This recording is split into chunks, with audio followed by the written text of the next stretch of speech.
നടുവേദന കുറയ്ക്കാൻ ഡോക്ടറെ കാണാൻ പോകുമ്പോൾ നിങ്ങൾ എന്തൊക്കെ ശ്രദ്ധിക്കണം? വെറുതെ വേദനയുണ്ടെന്ന് മാത്രം ഡോക്ടറോട് പറഞ്ഞാൽ മതിയാകില്ല. ശരിയായ ഡയഗ്നോസിസ് കിട്ടാൻ നിങ്ങൾ പറയേണ്ട ചില പ്രധാന കാര്യങ്ങളുണ്ട്. എന്തൊക്കെയാണെന്ന് പറഞ്ഞുതരാം.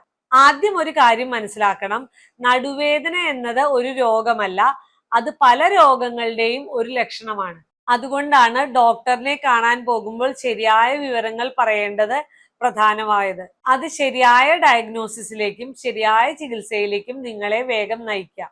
ആദ്യമായി വേദന എവിടെയാണെന്ന് വ്യക്തമായി പറയണം. നടുവിന്റെ മധ്യഭാഗത്താണോ, ഒരു വശത്താണോ, അത് നിതംബത്തിലേക്കോ കാലിലേക്കോ ഇറങ്ങുന്നുണ്ടോ? ഈ വിവരങ്ങൾ തന്നെ പലപ്പോഴും പ്രശ്നത്തിന്റെ കാരണം കണ്ടെത്താൻ സഹായിക്കും.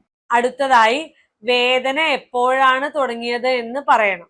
പെട്ടെന്ന് തുടങ്ങിയതാണോ, ഭാരമുള്ള സാധനം എടുത്തതിന് ശേഷമാണോ, വീണതിന് ശേഷമാണോ, അതോ കുറെ മാസങ്ങളായി പതിയെ കൂടി വന്നതാണോ? ഇതും ചികിത്സ തീരുമാനിക്കാൻ വളരെ പ്രധാനമാണ്.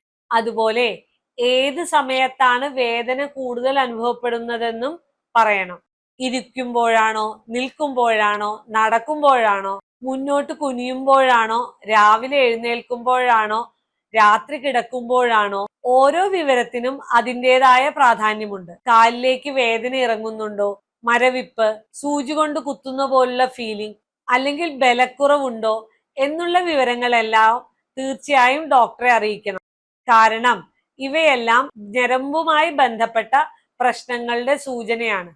നിങ്ങൾ മുമ്പ് ചെയ്തതായ MRI, എക്സ്റേ, ബ്ലഡ് ടെസ്റ്റ് റിപ്പോർട്ടുകൾ, ഇപ്പോൾ കഴിക്കുന്ന മരുന്നുകൾ, ഡയബറ്റിസ്, തൈറോയിഡ്, ഓസ്റ്റിയോപൊറോസിസ് പോലുള്ള മറ്റു രോഗങ്ങൾ എന്നിവയുണ്ടെങ്കിൽ അവയുടെ വിവരങ്ങളും കൂടെ കൊണ്ടുവരുന്നത് ചികിത്സ എളുപ്പമാക്കും. നടുവേദനയുള്ള ഒരാൾ വരുമ്പോൾ ഞാൻ സ്കാൻ റിപ്പോർട്ട് മാത്രം നോക്കി ചികിത്സ നിശ്ചയിക്കാറില്ല. രോഗിയുടെ ലക്ഷണങ്ങൾ, ശാരീരികമായ പരിശോധന, സ്പൈൻ മൂവ്മെന്റ്, ഞരമ്പുകളുടെ ഫങ്ഷൻ, ദൈനംദിന പ്രവർത്തനങ്ങളെ വേദനയെ എത്രത്തോളം ബാധിക്കുന്നു, ഇവയെല്ലാം വിലയിരുത്തിയ ശേഷമാണ് ഞാൻ മരുന്നുകൾ, എക്സസൈസുകൾ അല്ലെങ്കിൽ മറ്റ് ചികിത്സകൾ ആവശ്യമാണോ എന്ന് തീരുമാനിക്കുന്നത്. കാരണം ശരിയായ ചികിത്സയുടെ തുടക്കം ശരിയായ ഡയഗ്നോസിസിലൂടെയാണ്. നിങ്ങൾ എത്ര നാളായി നടുവേദന കൊണ്ട് ബുദ്ധിമുട്ടുന്നു? കമന്റ് ചെയ്യൂ.